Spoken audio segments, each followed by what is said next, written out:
Hi, konnichiwa. Non, soyons sérieux.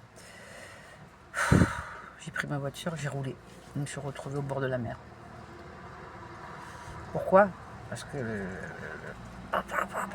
c'est une bombe cérébrale qui est en ce moment. Je suis en train de faire un burn-out administratif. Voilà, voilà. Pourquoi? Toujours à cause de ce problème de divorce. C'est pas le divorce en soi, c'est encore une fois, c'est ce problème administratif. J'ai sollicité la maison des femmes, le CCAS. J'ai appelé, je sais pas comme une structure pour m'aider au niveau des démarches, puisque je suis dyslexique, multidyslexique. C'est pas que dyslexique, dysorthographique, dysparsique, titatite. Il y en a. Mais après, je suis habituée. Donc moi, j'ai toujours été comme ça sera toujours comme ça. Et TDAH, bien sûr. En gros, c'est une espèce de TSA. Je sais même pas, et puis je m'en fous. Mon problème à moi, c'est comment m'en sortir. À ce jour, je m'en suis toujours sortie. Le problème, c'est que j'ai pas de filtre. Et je stresse énormément à cause de cette procédure qui va arriver. Parce que moi, le juge, c'est comme si je parlais à un collègue. Et mon avocat, elle a commencé à me dire oui, mais il ne faut pas venir parce que vous n'allez pas pouvoir vous contenir. Comment ça, je ne peux pas me contenir? Bien sûr, je peux me contenir. Je travaille tout ça psychologiquement, mais ça m'a fait mal.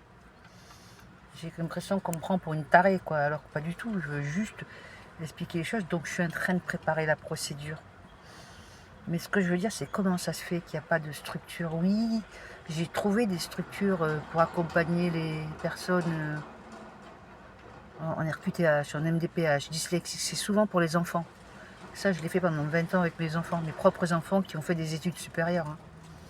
Mais il y a même des nouvelles applications. J'en ai pas eu besoin. Je me suis un dyslexique et un TSA, ou ceux qui en sont comme moi troubles neurodivergents, neuroatypiques, on trouve toujours des solutions parce que c'est notre atout. On n'a pas le choix, sinon on s'en sort pas. On n'est pas atteint psychiatriquement. Enfin, je veux dire, c'est le contraire. Au contraire, c'est comme ça. En gros, voilà, ma crainte, c'est de ne pas retenir mes émotions. Et comme c'est devenu viscéral, ça commence à déjà me prendre dans la tête. Alors que finalement, c'est que dans 4 mois la procédure, donc j'ai largement le temps. Mais ces 4 mois, ça va être une horreur, un enfer pour moi, parce que 4 mois, c'est impossible que j'y pense pas. Donc voilà, encore une fois, j'essaie d'appeler toutes les structures ou un avocat qui serait un peu pédagogue, qui comprendrait un peu ma problématique et qui prendrait pas mon côté comme un espèce de charisme hautain en fait je fais peur, hein, ça c'est clair. Bon, bref, je vais aller boire un café au bord de la mer et je vais avec mon mannequin Nico parce que franchement je sais pas où ça va aller quand je pense que c'est dans 4 mois. Mais est-ce que quelqu'un, je sais pas, est-ce qu'il y a des avocats spécialisés dans les personnes, ils appellent ça handicapés. On est handicapé, oui, mais on n'est pas handicapé physique. Les avocats et les juges sont habitués à voir, ils savent ce problème, hein, mais ils ne sont pas qualifiés. Et surtout pas pédagogues pour comprendre que nous, quand on vient, en particulier les personnes qui sont TDAH et qui sont dyslexiques, on ne réfléchit pas avant, donc c'est tout un protocole, voilà. Comment je vais faire?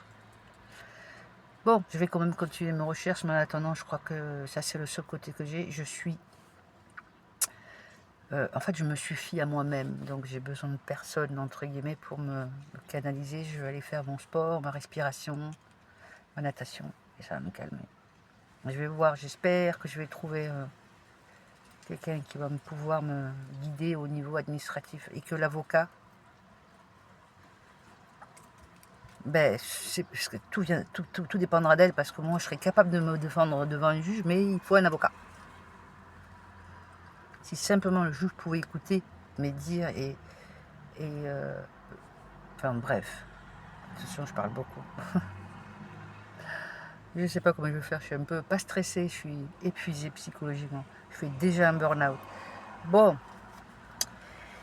allez, je vais boire un café.